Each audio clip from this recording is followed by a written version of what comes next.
Okay, magandang umaga po. Araw na naman po ng Lunes, kailangan natin bumangon ng maaga. Kasi may pasok po tayo, may flag ceremony po tayo ngayon. Bangon na tayo para magpakulo ng tubig na mainit para sa ating pagkakape. Nilalagyan na po natin ng tubig. Sobra po ang laman ng natin, taore. Kailangan po natin bawasan kasi naparami ang lagay ko ng tubig sa taore.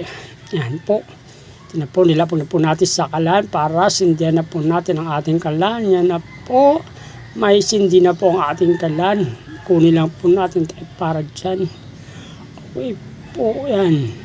Kaya pagtapos po natin na yan, nilagay natin pitakip. At mamaya na konti, labas po tayo at bibili mo tayo ng kape. Yan, malapit na po tayo sa tindahan. Mukhang 1,000 tindahan. Dito lang po tayo sa iba lang po tayo bibili. Yan. Ito po, bukas po, pabili po ng kape. Yan po, may kape na po tayo nabili. Yan, pauwi na po tayo habang naglalakad. Binabaybay po natin ang kalye papunta sa amin. Po, malapit na po tayo sa bahay. Yan na po, nakikita nyo na po ang bahay ko. Yan po, may tarpaulin yan. Dalawang nakatayo na pinitrato ko. Yan, papasok na rin po tayo sa bahay para itimpla na po natin ang kape sa umaga. Bago tayo mag-inom ng kape, kailangan natin minom ng tubig ng isang baso para mas malinis ng ating pangatawan. Yan po, inom po tayo. Yan na po, akat na po tayo sa taas para dalahin po natin ang ating kape. Hindi na po tayo magkakape sa second floor. Kape po tayo sa umaga. Po. Ito na po. Yan na lang po natin pagligo. So, niligo na po tayo. Ibinaba ko na rin po ang aking tuwalya para maligo. Yan, tapos na po tayong maligo. Nakita po tayo sa itaas para kunin naman po natin ang nakahanger na uniform. Tulad ng pantalon at barong na ginagamit namin tuwing Lunes. Diyan ko na po sinasampay lahat yan para sangkuanan na lang po. Yan, ha? Bis na po tayo. Ito po ang aking sapatos. Yan po. Susut na po natin ating suklay muna tayo para maging maganda ang ating tsura. Suotin na po natin ang aking sapatos. Yan po.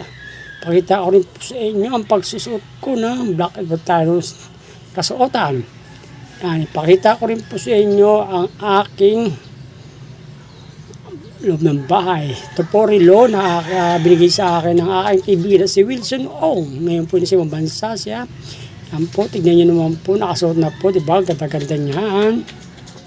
Baba naman po tayo para tayo naman po kumain ng almusal. Ayan po, kain po tayo. Inom na po tayo ng tubig. Pagkatapos natin minom ng tubig, maghuhugas naman po tayo ng plato ng ating pinagkainan. Yan po, magsipilyo mo po tayo. Tapos, yan po, yan, sipilyo din pag may time para laging mabango ang ating bibig pag tayo nagipag-usap sa ibang tao. Lalo na mga kasama na sa trabaho para sa flag ceremony. Ayan, sige, brush dito, brush doon, brush.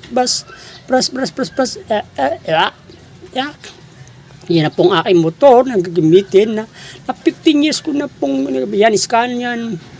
Ayan po aking motor. Ayan po, alis po tayo. Ayan, dito na po tayo sa munisipyo. Ayan, sa munisipyo na po tayo. Para magpindot ng in, out. Ay, patay X. Di nabasa ang daliri sa pampindot X naman. Tatlong pintot. Yan, malapit na po. Yes, check. Naka-attend sa po tayo. Labas naman po tayo. Hanapin po natin ating gagamitin sa trabaho. Walis.